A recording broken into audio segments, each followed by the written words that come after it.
Thanks, Chairman. Dr. Goff, just on that same line for a second, in the debt limit that was recently passed by the House of Representatives, there was some streamlining in NEPA that was provided. Is that helpful at all in this venue? Yeah, I'm thinking I might jump in here. Sure. Thank you, Congressman. Yes, we're looking at the provisions in that bill as well as the provisions in the proposed bill. We're also taking actions to, through an advanced reactor generic environmental impact statement. The Commission has asked us to look at our categorical exclusions that exist in the Commission's regulations of Part 51. We're also looking at process improvements in the staff's process, and particularly reducing the level of detail in our documentation to really focus it on the key elements supporting the environmental decision to help work towards streamlining our process, but we welcome the committee's interest in further efforts. So just to distill it down a little bit, the language was helpful that was passed. Okay. Yes, thank you. Thank you for saying so. And Dr. Goff, I have a couple of questions on the power purchasing agreements. This committee has found successful collaboration between NRC, DOE, and private companies is vital if America is to usher in a new era of nuclear innovation. Can you share with the committee the scope of the power purchasing agreements that DOE has entered with advanced nuclear reactor companies? At this point, unfortunately, we have not entered into power purchase agreements for advanced nuclear. One of the issues in that area is the Department of Energy doesn't have authorization for long-term power purchase agreements, where you can do more in the 5 to 10-year range.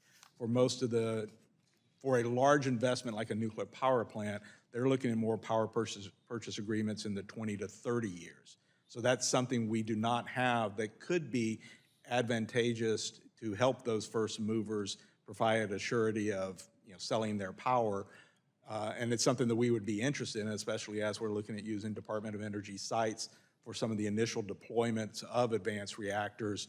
It would be nice if we could be one of the purchasers for that. But right now, like I say, we don't have the authorization to be able to do long-term power purchases agreements from the Department of Energy. Other agencies like Department of Defense. So let me just be sure I understood that. You said if you could be the purchaser of those long-term agreements?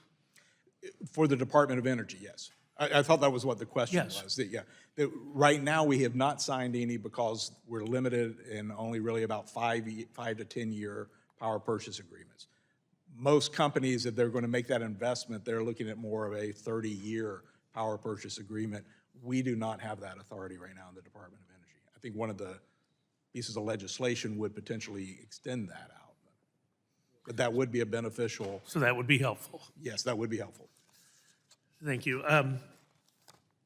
Mr. Dorman, back to you. Ranking Member Pallone mentioned in his opening statement about demystifying the NRC, which seems like a laudable goal. You began your career as an officer in the nuclear Navy, is that not correct? Yes, sir, that's correct. And the safety record with the nuclear Navy is really unparalleled. It is something that should be, every American should be aware of that, yet most aren't. When we talk about nuclear power, most people think of 3 Mile Island, Homer Simpson. They don't think about the nuclear Navy. Are there ways that you can identify that would be helpful for people to begin to think about the nuclear Navy as the model for how what the future is in nuclear energy? I think the nuclear Navy is a model. I think, you mentioned 3 Mile Island. It's been over 40 years since that event, and the record of nuclear safety in the United States is well established. From our part as the safety regulator, we provide information to the public on our website of the performance of each nuclear power plant in the country on an ongoing basis. But I think one of the things that's challenging to connect with the average member of the public is it's a complex issue. And we have some really smart people who are probably not the best people to be explaining it, but others who have that skill.